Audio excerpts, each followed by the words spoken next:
वही सब कुछ संभाल रहा है। तो बहुत प्रेम से पाकिस्तान में रिजिम परिवर्तन हो गया। परिवर्तन जैसा समझिए आप, जो मौलाना मुनीर कह रहा है वही शहबाज शरीफ को करना पड़ रहा है, और नवाज शरीफ का परिवार पूरी तरह से मौलाना मुनीर के सामने नतमस्तक है, उनकी एक नहीं चल रही है। तो पाकिस्तान में भी समझिए ये रिजीम चेंज हो गया।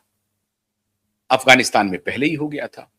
अफगानिस्तान छोड़ने के पहले पूरे षड्यंत्र के साथ, पूरी तैयारी के साथ सब कुछ हो गया कि हम जाएंगे यहां से, तुम्हें हथियारों का जखीरा देके जाएंगे, और जब हम जहां पर करेंगे कोशिश, वहां पर तुमको इस्तेमाल करेंगे। लेकिन अफगानिस्तान के साथ भारत की डिप्लोमेसी ने जबरदस्त जबरदस्त काम किया है, और भारत और अफगानिस्तान के रिश्ते मजबूत हुए हैं। तो सोचा कुछ था रिजीम परिवर्तन कराने वालों ने, हुआ कुछ और पाकिस्तान को आंख दिखाने के लिए अफगानिस्तान को खड़ा करके रखो, और भारत को आंख दिखाने के लिए पाकिस्तान को खड़ा करके रखो, और भारत को दूसरे तरफ से आंख दिखाने के लिए थोड़ा बहुत बांग्लादेश को खड़ा करके रखो। नेपाल में डिस्टेबलाइज कर दो, श्रीलंका में डिस्टेबलाइज कर दो, हर तरफ से भारत को घेर लो, और उसके बाद भारत में रिजीम परिवर्तन का अभियान शुरू करो। आज का मैं बिग एक्सपोजे, जो मैं लगातार कह रहा था कि भारत में पॉलिटिकल स्टेबिलिटी कैसे खतरे में पड़े, ये दुनिया भर की सबसे बड़ी इच्छा जिसको कहते हैं, जो ड्रीम है, वही है। और इस ड्रीम में अमेरिका सबसे आगे है, इंग्लैंड उसके पीछे है, और हमारा पड़ोसी देश भी यही चाहता है। पड़ोसी देश का तात्पर्य है चाइना। उसकी भी यही इच्छा रहती है कि भारत में वोलेटिलिटी बनी रहे, तभी हमारी भी दाल गलेगी। और ये जो जियोपॉलिटिक्स है, इसको हमारे देश की जनता ठीक से समझ नहीं पाती है, और उनके नैरेटिव में न जाने कैसे फंस जाती है। उन्होंने नया बैटरी तैयार किया है, और वो बैटरी अपना काम कर रहा है। लेकिन अब जो रिजीम चेंज की जो फाइनल तस्वीर आई है, वो आपके कान खड़े कर देगा। और दुर्भाग्य से इस देश की सबसे बड़ी पार्टी के सबसे बड़े नेता, जिनका उस पार्टी के ऊपर इतने लंबे वर्षों से दबदबा कायम है, सभी बड़े नेताओं को उन्होंने किनारे लगा दिया। और आज से नहीं लगा रहे हैं, ये शुरुआत से लगा रहे हैं। अब उनकी संलिप्तता जो सामने आई है मित्रों, वो चौंकाने वाला है।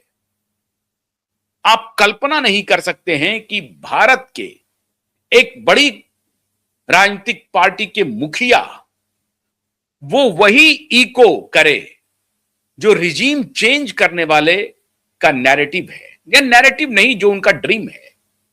वो चाहते हैं यही, उसी तथ्य को, उसी बात को हमारे देश के दूसरी सबसे बड़ी पार्टी के नेता इको करे, उसको रीइटरेट करे, उसको बढ़ाए। और अब तो खुलेआम वो बोल रहे हैं, खुले शब्दों में वो कह रहे हैं कि हम जैन जी को ये समझा देंगे, जैन जी को ये समझा देंगे कि वोट चोरी करके वर्तमान प्रधानमंत्री सत्ता में बने हुए हैं। भारतीय जनता पार्टी वोट चोरी करके सत्ता में बनी हुई है। ये उस दूसरी बड़ी पार्टी के नेता साफ साफ लोगों को समझा रहे हैं, कह रहे हैं कि हम जैन जी को ये समझा देंगे। मतलब जो उनके दिल की बात है वो उनकी जुबान पर आ रही है, और खुलेआम कह रहे हैं कि हम जैन जी को ये समझा देंगे, और उसके लिए हमारे पास एविडेंस भी है। सारे एविडेंस इनके न तो कोर्ट में चली, न तो इलेक्शन कमीशन में चली। इनकी पार्टी के नेता, अब जो हालिया बयान आया है, उस बड़ी पार्टी के एक बड़े नेता ने, एक जो कांग्रेस वर्किंग कमेटी की जो बैठक हो रही है, जिस पार्टी की बैठक हो रही है, उस बैठक के एक दिन पहले का जो ट्वीट है, जो कभी उनके राजनीतिक गुरु माने जाते थे, वो कह रहे हैं कि हमारी पार्टी को भारतीय जनता पार्टी से और आरएसएस से सीखनी चाहिए कि कैसे एक कार्यकर्ता उच्च कुर्सी तक पहुंच सकता है। और उन्होंने बाजाबता ट्वीट किया है, तस्वीर को ट्वीट किया है। नेता है माननीय दिग्विजय सिंह और तस्वीर को ट्वीट किया है वो जो नरेंद्र मोदी जी चरणों में बैठे हुए हैं लालकृष्ण आडवाणी के सामने। लालकृष्ण आडवाणी कुर्सी पर हैं, उसके सामने में नरेंद्र मोदी एक बतौर कार्यकर्ता वहां पर विराजमान है। उस तस्वीर को उन्होंने ट्वीट किया है और सीधा हमला बोला है कांग्रेस पार्टी पर। मैं ऐसा इसलिए कह रहा हूं कि इलेक्शन कमीशन भूल जाइए, सुप्रीम कोर्ट भूल जाइए, अदालत भूल जाइए, उनकी पार्टी के नेता कह रहे हैं ये फर्जी बात करना बंद कर दीजिए। वोट चोरी का मामला ये झूठ है, इस झूठ को कब तक फैलाते रहेंगे? लेकिन एजेंडा कुछ और है। मित्रों, राहुल गांधी अभी जर्मनी की यात्रा करके लौटे हैं और जर्मनी में एक व्यक्ति जो इस पूरी पार्टी को तबाह कर रहा है और आज से नहीं, इनके पिताजी के जमाने से तबाह कर रहा है, उसका नाम है सैम पित्रोदा। सीआईए का घोषित एजेंट है सीआईए का। जॉर्ज सोरोस से पैसा लेने वाला है Sam Pitroda. Sam Pitroda America में रह करके एक एनजीओ चलाता है, आप सबको मालूम है। और वो सैम पित्रोदा अभी जर्मनी में जब राहुल गांधी पहुंचे थे तो उनकी बात जुबान पे आ गई और ये खेल खुल गया। खेल बहुत गहरा है मित्रों, बहुत गहरा। कल भारतीय जनता पार्टी के नेता सुधांशु त्रिवेदी ने इसको लेकर के एक प्रेस कॉन्फ्रेंस किया है। सैम पित्रोदा ने कहा कि हम एक अंतर्राष्ट्रीय मंच बनाए हैं, मतलब कांग्रेस पार्टी ने एक मंच बनाया है। और वो अंतर्राष्ट्रीय मंच क्या है? एक world democratic progressive democratic alliance, world progressive democratic alliance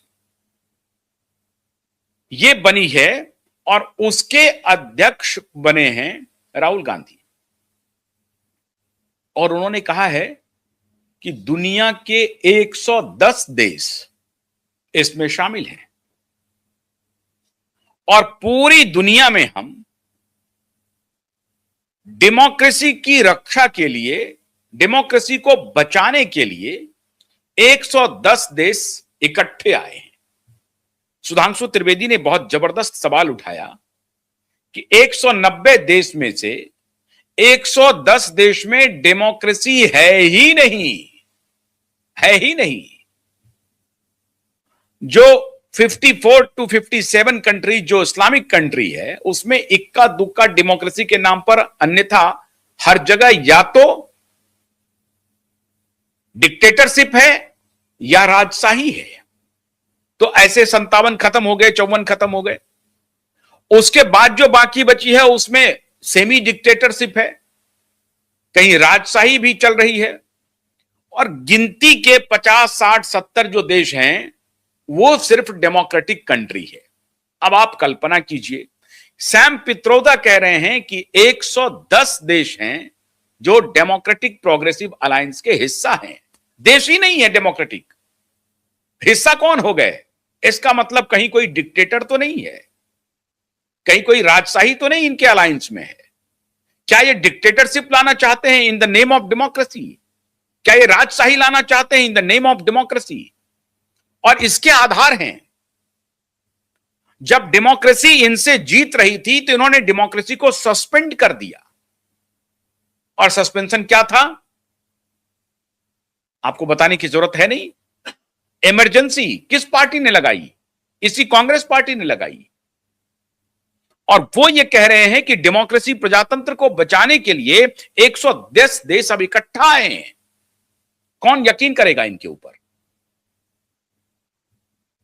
एक और बात की जिक्र हुई है, जब पुतिन भारत आए थे तो राहुल गांधी कह रहे थे कि एक सामान्य कटसी होता है कि जब दूसरे देश के राष्ट्रीय अध्यक्ष आते हैं तो अपोजिशन के नेता उनसे मुलाकात करने के लिए जाते हैं या उनकी मुलाकात की बात तय होती है। और इसमें जब आखिरी बार पुतिन जो अभी लास्ट जो दौरा हुआ है व्लादिमीर पुतिन का, उसमें इनको अपेक्षा थी कि राहुल गांधी के साथ पुतिन की मुलाकात होगी, लेकिन मुलाकात नहीं हुई। एक बहुत ही स्टार्टलिंग रिवेलेशन है मित्रों। अब पुतिन को, मोसाद को, इजराइल के मोसाद को और रशियन खुफिया एजेंसी को क्या इन सारी बातों की जानकारी है?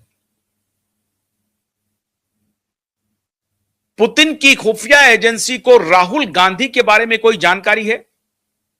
इसीलिए वो लीडर ऑफ अपोजिशन होने के बाद भी वो राहुल गांधी से नहीं मिलते हैं। क्या पुतिन ने प्रधानमंत्री मोदी को इस सिलसिले में कोई ब्रीफिंग दी है कि राहुल की हॉबनॉबिंग किसी अन्य देश में किनके किनके साथ हो रही है? क्योंकि यह बेहद गंभीर मामला है। यह 110 का आंकड़ा यूं नहीं आ गया है। राहुल गांधी जर्मनी जाते हैं और जर्मनी में फ्रेडरिक एबर्ट एस्टबीटन एक ऑर्गेनाइजेशन है जिस ऑर्गेनाइजेशन को रसिया ने प्रतिबंधित किया है।